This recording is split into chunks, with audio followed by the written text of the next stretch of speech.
10 de febrero del 2023. Lecturas. Primera lectura del libro del Génesis. La serpiente era más astuta que las demás bestias del campo que el Señor había hecho, y dijo a la mujer: ¿con qué Dios ha dicho que no comáis de ningún árbol del jardín? La mujer contestó a la serpiente: podemos comer los frutos de los árboles del jardín, pero del fruto del árbol que está en la mitad del jardín nos ha dicho Dios: no comáis de él ni lo toquéis, de lo contrario moriréis. La serpiente replicó a la mujer: no moriréis, es que Dios sabe que el día que comáis de él se os abrirán los ojos, y seréis como Dios en el conocimiento del bien y el mal. Entonces la mujer se dio cuenta de que el árbol era bueno de comer, atrayente a los ojos y deseable para lograr inteligencia. Así que tomó de su fruto y comió. Luego se lo dio a su marido, que también comió. Se les abrieron los ojos a los dos y descubrieron que estaban desnudos, y entrelazaron hojas de higuera y se las ciñeron. Cuando oyeron la voz del Señor Dios, que se paseaba por el jardín a la hora de la brisa, Adán y su mujer se escondieron de la vista del Señor Dios entre los árboles del jardín. Palabra de Dios. Salmo responsorial. Perdona, Señor, nuestros pecados. Dichoso el que está absuelto de su culpa, a quien le han sepultado su pecado. Dichoso el hombre a quien el Señor no le apunta el delito, y en cuyo espíritu no hay engaño. Perdona, Señor, nuestro pecado. Había pecado, lo reconocí. No te encubrí mi delito, propuse.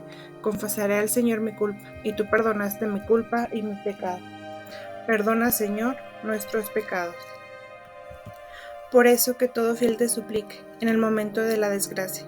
La crecida de las aguas caudalosas no lo alcanzará. Perdona, Señor, nuestros pecados. Tú eres mi refugio, me libras del peligro y me rodeas de cantos de liberación. Perdona, Señor, nuestros pecados. Evangelio. Del Santo Evangelio según San Marcos. En aquel tiempo, dejando Jesús el territorio de Tiro, pasó por Sidón, camino del mar de Galilea, atravesando la Decápolis, y le presentaron un sordo, que además apenas podía hablar, y le piden que le imponga la mano. Él, apartándolo de la gente a solas, le metió los dedos en los oídos, y con la saliva le tocó la lengua, y mirando al cielo suspiró y le dijo: Efeta, eso es, ábrete. Y al momento que se le abrieron los oídos, se le soltó la traba de la lengua, y hablaba correctamente. Él les mandó que no dijeran a nadie, pero cuantos más los mandaba, con más insistencia lo proclamaban ellos. Y en el colmo del asombro decía: todo lo ha hecho bien, hace oír a los sordos y hablar a los mudos. Palabra del Señor. Los sordos que oyen y los mudos que hablan. Mientras Jesús atravesaba el territorio de la Decápolis, 10 ciudades situadas al este del Jordán le presentaron a un sordo mudo para que lo curara. Jesús, empleado varios signos, hizo que se le abrieran los oídos y se le soltara la lengua. Los habitantes de la región quedaban maravillados por el prodigio cumplido y decían de Jesús: todo lo ha hecho bien, hace oír a los sordos y hablar a los mudos. La condición de los sordomudos es doblemente lamentable. Como no oyen, tampoco desarrollan la capacidad de expresarse, o hablan tartamudeando, de manera casi incomprensible. El que escucha entiende, y el que entiende domina un lenguaje, esto que es natural en un plano físico. Se da también en el nivel de las interrelaciones personales. Quienes saben escuchar a su interlocutor, saben también dialogar con él de manera lógica y amena.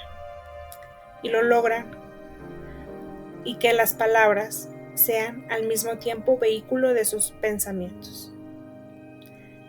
El que no le presta oído al que está hablando tendrá un lenguaje pobre, apenas funcional, con frecuencia incoherente.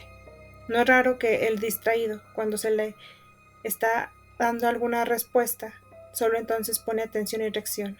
A ver, repíteme la pregunta.